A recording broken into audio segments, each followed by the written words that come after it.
Sir ನೆನ್ನೆ ಹೋಗಿದ್ರಲ್ಲ sir, ಏನು ವಿಚಾರಿಸಿ ಏನು ಹೆಂಗೆ ಅಷ್ಟು ಈಸಿಯಾಗಿ ಸಿಗ್ತಾ ಇದೆ ಅಂತ. ಯಾಕಂದರೆ ಅಲ್ಲಿ ದರ್ಶನ್ ಒಂದು ವಿಚಾರ ಆದರೆ ರೌಡಿ ಶೀಟರ್ ಅವನು ಗುಂಡು ಹಾಕಿ ಕಲಿಸಿದ ವಿಲ್ಸನ್ ಗಾರ್ಡನ್ ನಾಗ ಅಂತ ಅಲ್ಲಿ ನಮಗೆ ಕಂಡು ಬಂದಿದ್ದು ಸರ್ಟನ್ ಲ್ಯಾಪ್ಸಸ್ಸು.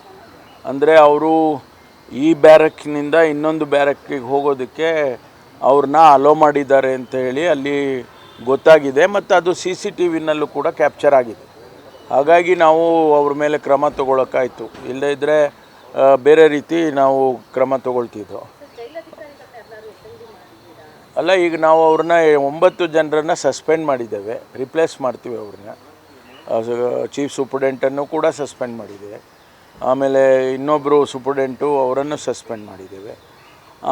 ಬೇರೆಯವರು ಯಾರ್ಯಾರು ಅಲ್ಲಿ ಅವರಿಗೆ ದರ್ಶನ್ ಅವರ ಆ ಗುಂಪಿಗೆ ಸಹಾಯ ಮಾಡಿದರು, ಚೇರ್ ತಂದು ಕೊಟ್ಟರು, ಕಾಫಿ ತಂದು ಕೊಟ್ಟರು, ಅಥವಾ ಸಿಗರೇಟ್ ತಂದು ಕೊಟ್ಟರು, ಇದೆಲ್ಲ ಏನು CCTVನಲ್ಲಿ ಅನೇಕ ಇದು ಕ್ಯಾಪ್ಚರ್ ಆಗಿದೆ. ಅದನ್ನು ನೋಡಿಕೊಂಡು ಅವ್ರನ್ನೆಲ್ಲರನ್ನೂ ಕೂಡ ಸಸ್ಪೆಂಡ್ ಮಾಡಿದ್ದೇವೆ.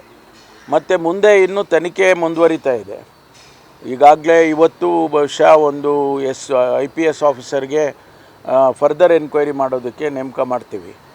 ಅವರು ಏನೆಲ್ಲ ಫೈಂಡಿಂಗ್ಸ್ ಬರುತ್ತೆ ನೋಡಿಕೊಂಡು ಪರ್ಮನೆಂಟ್ ಸೊಲ್ಯೂಷನ್ಸು ಕೆಲವನ್ನು ಮಾಡಬೇಕಾಗುತ್ತೆ. ಅದನ್ನು ಆ ವರದಿ ಬಂದ ಮೇಲೆ ಮಾಡ್ತೀವಿ.